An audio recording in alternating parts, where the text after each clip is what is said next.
En esta presentación vamos a abordar lo que para mí son los nuevos desafíos del olivar.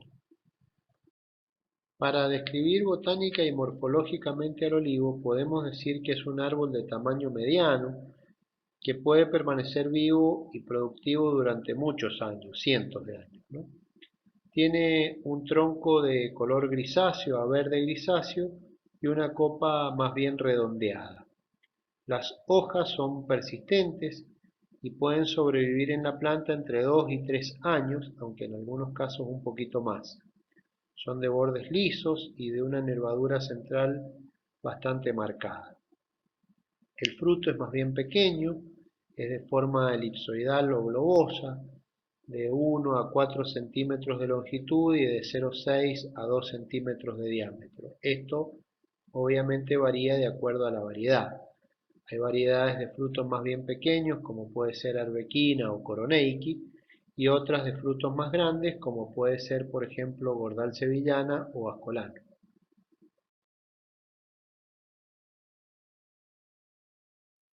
Las aceitunas pasan por diferentes estados a lo largo de su desarrollo, cambiando muchísimo su composición y apariencia. Al principio son de color verde, un color verde intenso, siendo capaz incluso de hacer fotosíntesis como lo hiciera una hoja. Pero en su interior hay azúcares que se forman gracias a la energía del sol y a partir de allí se empiezan a sintetizar ácidos grasos que darán lugar por supuesto al aceite después. Por lo que con la maduración va aumentando esta cantidad de aceite en la aceituna mientras baja la de azúcares. Esta formación de grasas se da al mismo tiempo que va ocurriendo un cambio de color en la piel de la aceituna al perder la clorofila. Empieza a mostrar un color verde amarillento primero, para luego tornarse a un color rojo, rojo violáceo, negro, que es lo que conocemos como embero.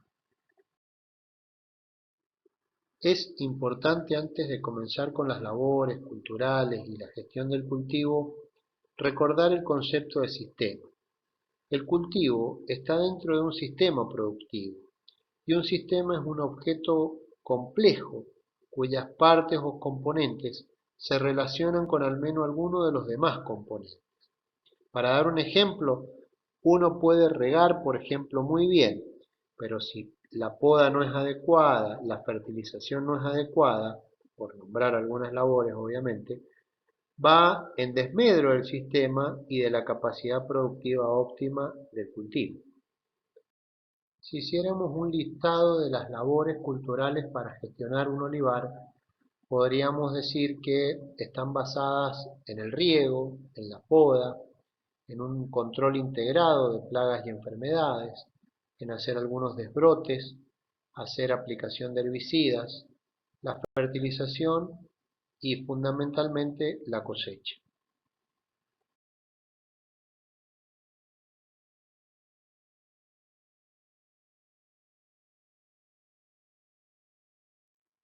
Entendemos por riego a la aplicación del agua al suelo de una manera oportuna, uniforme, con el propósito de obtener una cosecha en cantidad y en calidad. Si bien sabemos que el olivo es considerado una especie rústica por sus adaptaciones tanto anatómicas como fisiológicas, requieren ser regados de manera oportuna, sobre todo en los periodos críticos que llamamos, que tienen que ver con los previos a la floración y al poscuaje. Cuando nos referimos a la poda, es una actividad que busca aclarar la copa y permitir así el ingreso de la luz. Esencial, por supuesto, esta luminosidad para la diferenciación floral y por consiguiente para la futura floración y fundamentalmente fructificación. El control integrado de plagas y enfermedades es entender que las estrategias utilizadas para el control, distintos métodos, tanto para las plagas como la enfermedad, ya sean químicos, biológicos, están basados en la observación primero en la prevención y en la aplicación de distintas herramientas. La verdad que es un método ecológico que aspira a reducir y a eliminar, diría yo, el uso de plaguicida o al menos minimizarlo y mejorar el ambiente. El desbrote conocemos así a una práctica que hace referencia a eliminar los brotes que surgen del tronco o de la base de estos, que compiten por nutrientes y agua con la parte productiva del árbol. Otra de las labores que menciono es la aplicación de herbicidas, y esto no es ni más ni menos que el control de las malezas, que compiten también, como dijimos, con los brotes de abajo, los brotes basales, con nutrientes y agua con el cultivo principal. La fertilización es otra labor importante y tiene que ver con el aporte nutricional para la planta y que cumpla así también su proceso no solamente biológico, sino que la mayor capacidad productiva. Con la cosecha se culmina el año agrícola y en el olivo tiene una gran influencia, aún en la producción del año siguiente, y por lo tanto es necesario realizar un análisis y una planificación a la hora de considerar la recolección. Los elevados costos de la cosecha, que en algunos casos puede superar hasta el 50% del valor del producto y representa gran parte del costo de la mano de obra necesaria para gestionar el cultivo, explican, diría yo, la tendencia a elegir cada vez más la mecanización en los cultivos. Reducir costos en la cosecha es clave en este negocio. Es por esto que cada vez más se cosecha con el uso de tecnología de mecanización. Si bien en Mendoza son pocas todavía las explotaciones que recurren a esta forma de recolección, debido en muchos casos a marcos de plantación antiguos de 10x10 o 12x12 entre hileras y entre plantas, las nuevas plantaciones están enfocadas obviamente a esta tecnología, además por supuesto del riego y de una fertilización localizada. No hay duda que se debe plantear las nuevas plantaciones bajo estos paradigmas de la mecanización. Desarrollar el olivar hacia la mecanización desempeña por supuesto un papel estratégico, diría yo, en la reducción de los costos y además de resolver también la falta de mano de obra, además de alivianar por supuesto algunas operaciones del cultivo. En los últimos 40 años, en el olivar, se han producido cambios tecnológicos buscando incrementar la producción. Es así que de los olivares tradicionales, donde habían 80 a 100 plantas o árboles por hectárea, cada vez más se va poniendo énfasis en aumentar el número de plantas hacia olivares más tipo intensivos de 250 a 300 árboles por hectárea e incluso más. Esto básicamente está centrado en reducir los costos a través de la mecanización.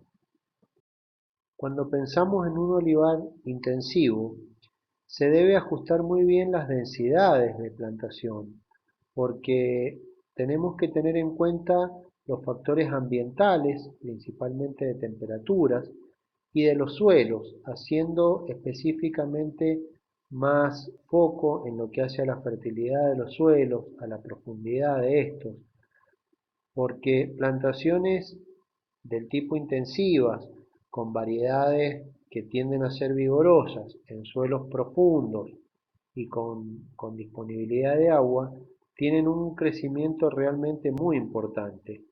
Y lo que al principio era beneficioso con el tema de la radiación, como crece mucho, empieza a haber, digamos, podas importantes para contrarrestar este crecimiento y entonces comienzan a tener problemas de sombreamientos y de poca productividad.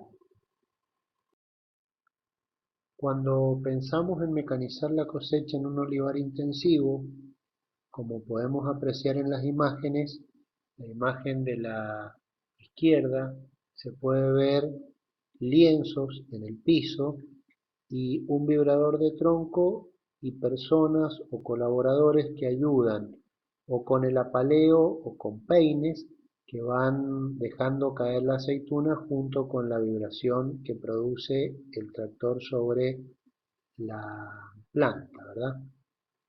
Obviamente después, una de las cosas complicadas que tiene este tipo de cosecha es justamente la recolección de esa aceituna de los lienzos que insume mucha mano de obra. Sin embargo, cuando pensamos en una forma de cosecha también con vibradores de tronco, pero con el paraguas invertido, como se le llama, la aceituna queda o cae, mejor dicho, sobre ese paraguas y es mucho más fácil y mucho más rápida la recolección.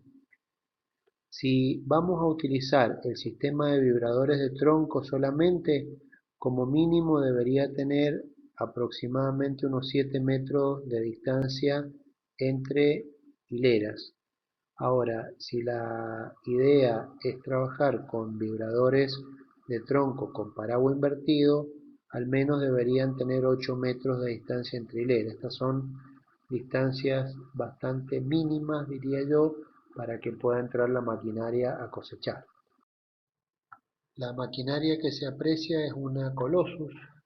Estas máquinas miden unos 8 metros de alto y unos 8 metros de ancho. Tiene una distancia de plantación de aproximadamente 7 a 8 metros entre hileras y 3 metros a 3 metros y medio entre plantas. Estas máquinas Colossus cosechan plantas de 4 metros a 4 metros y medio de alto y 4 metros de ancho de seto. Prácticamente trabajan con nada de pendiente porque no tienen mucha fuerza de tracción. Necesitan unos 15 metros de giro, con lo cual hay bastante pérdida de superficie por los callejones. Son rentables cuando hay grandes superficies. Con alta humedad en el suelo en la cosecha hace que se compacten un poco los suelos.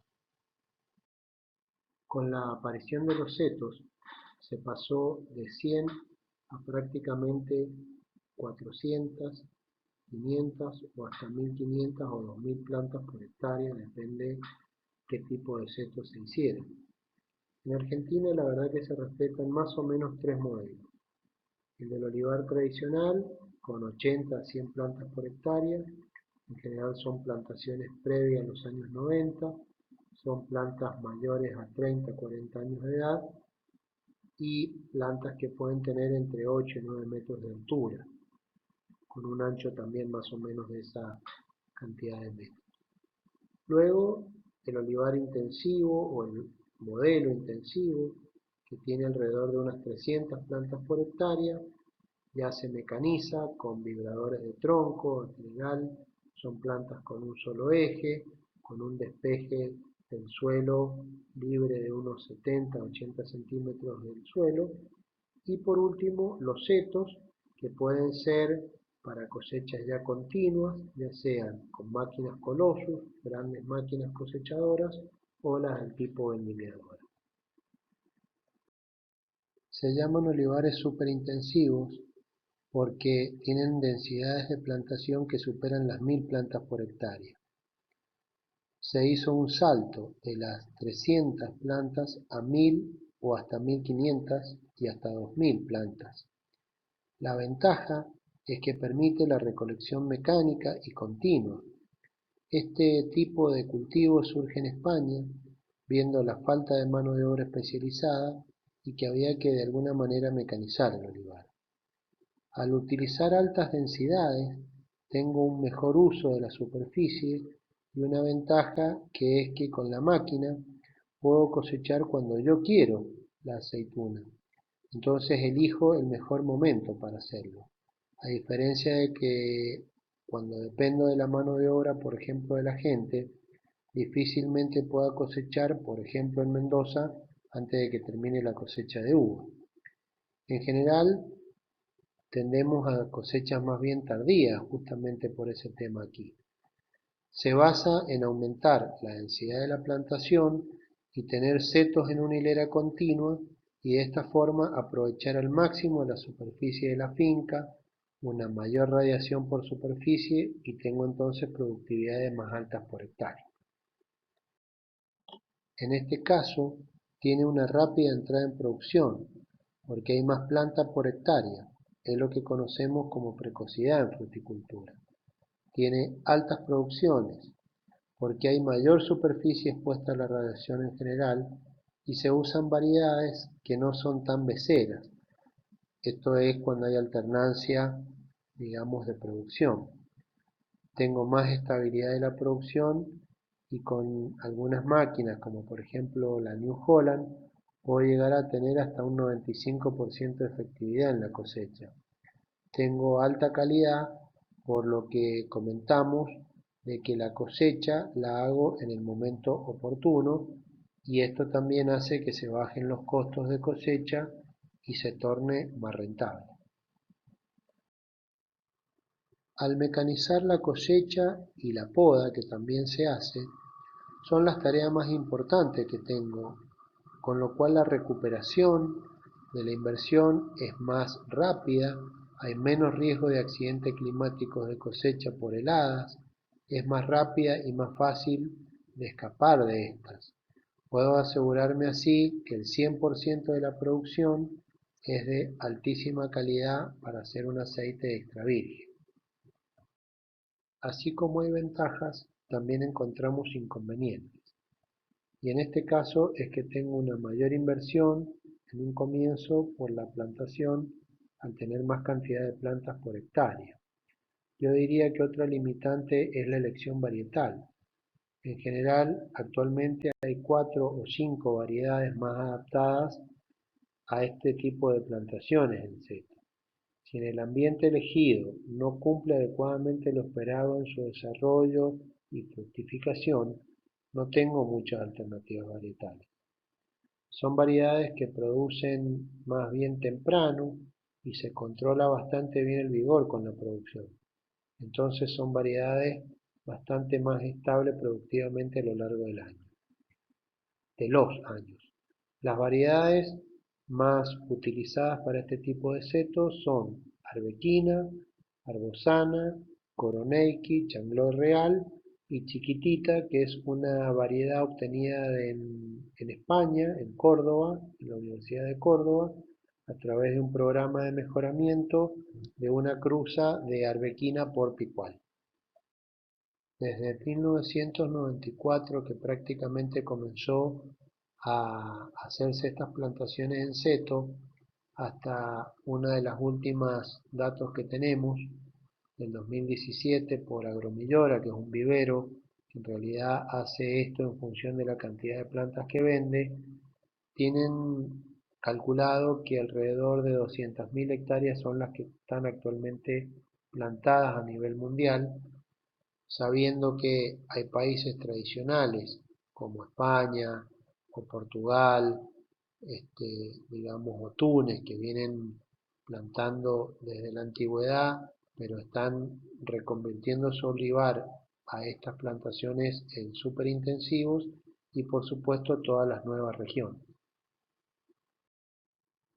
El gran desafío de estas plantaciones en seto es mantener a las plantas a una altura de 2,5 metros de alto y de 1 metro de ancho, que eso hay que irlo regulando con podas y con restricciones hídricas. En las plantaciones en seto, la cosechadora tipo vendimiadora no debería tener una pendiente superior al 10% porque tienden a volcarse.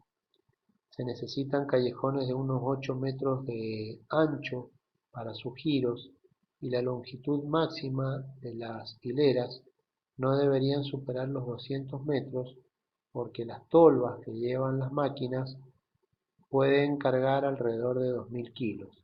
Entonces, con hileras mucho más largas tendría problema porque se les llenaría la tolva y no tienen cómo descargarlas. A la hora de diseñar el olivar, Hay que pensar muy bien la orientación de las hileras, la distancia entre las mismas, la distancia entre plantas que van a haber dentro de la hilera y la variedad. Por supuesto también, una vez que tenemos hecha la plantación, el tamaño definitivo que va a tener el ancho de ese seto. Lo que se busca siempre es aumentar la superficie foliar expuesta a la luz para buscar la máxima cantidad de fruta en la planta. Por ejemplo, un olivar en seto en Catamarca, como se puede apreciar en las imágenes, respecto a otro en Tarragona, donde la zona es un poco menos fértil, hace que la diferencia en tamaño de plantas realmente sea muy importante. Con respecto a la orientación de las hileras, no es una gran incidencia, sabemos que se deben colocar de norte a sur, porque allí reciben la máxima radiación solar tanto del este como del oeste. La distancia entre hileras sí es importante porque, por ejemplo, una vendimiadora puede estar cosechando a 2,5 metros entre líneas. Pero ¿qué ocurre? Que va a haber sombreamientos al estar tan cerca las hileras, cuando esa planta alcanza los 2 metros, 2,5 metros, el sombreamiento que produce una hilera sobre la otra hace que empiece a perder las hojas basales y por lo tanto también empiece a perder la producción. Sí se sabe que con distancias entre hilera o entre calles de 3,5 metros o 4 metros en los olivares con seto sería lo ideal. En general se puede plantar a 4 metros, porque si una planta llega a 2,5 metros de altura, como dijimos, se asegura que tenga una buena iluminación y por lo tanto una buena producción.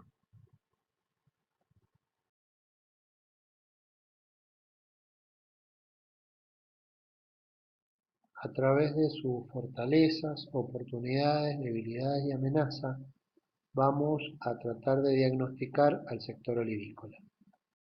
Dentro de las fortalezas, realmente algo muy destacable son las condiciones agroclimáticas que tiene la provincia de Mendoza respecto incluso a las provincias del norte, por las alternancias de temperatura de más calor en el día y noches más frescas. Y por supuesto también de la oferta de calidad de aceitunas que brinda. Otra fortaleza es que se pueden obtener aceites extra virgen de muy buena calidad y estabilidad. Y la posibilidad, por supuesto, de poder competir perfectamente con aceites que vienen de orígenes europeos, principalmente de España y de Italia. Y lo otro importante es la posibilidad agroecológica que presenta la provincia, que se pueden hacer prácticamente cultivos orgánicos porque realmente no tiene una incidencia de plaga muy importante siempre que se lo mantenga bien nutrido, con buena irrigación y demás, para que el cultivo esté en óptimas condiciones. No hay una carga de plagas y enfermedades demasiado importantes y cuando las hay productos ecológicos para poder hacer su control. Dentro de las debilidades, algo que se ve mucho en las plantaciones es que son muchas veces con un parque automotor obsoleto, es decir, tractores muy viejos, no tienen la tecnología ni las herramientas adecuadas. Otra cosa importante y que vimos es la atomización de los productores. Hay mucha cantidad de productores con superficies muy pequeñas. Recordemos que prácticamente más del 85% de los productores tienen menos de 5 hectáreas. Y lo otro es que si bien Arauco es una variedad emblemática y asociada con Mendoza para conserva y ahora con bastante buena, sabemos, con disponibilidad de proporción de aceite, la verdad que tiene baja aceptación en el mercado de la conserva, falta de posicionamiento a nivel mundial, casi exclusivamente en Brasil, y ahora más que con la demanda en general brasilera de consumir aceituna sin hueso, es decir, sin carozo, esta aceituna tiene algunos problemas a la hora del descarozado porque es una aceituna un poquito descentrada. Entonces lleva parte de la pulpa que se pierde en el descarozado y se pierde entonces kilos de materia prima para vender y exportar. Como oportunidades podemos mencionar de que hay tierras libres disponibles para crecer en superficie.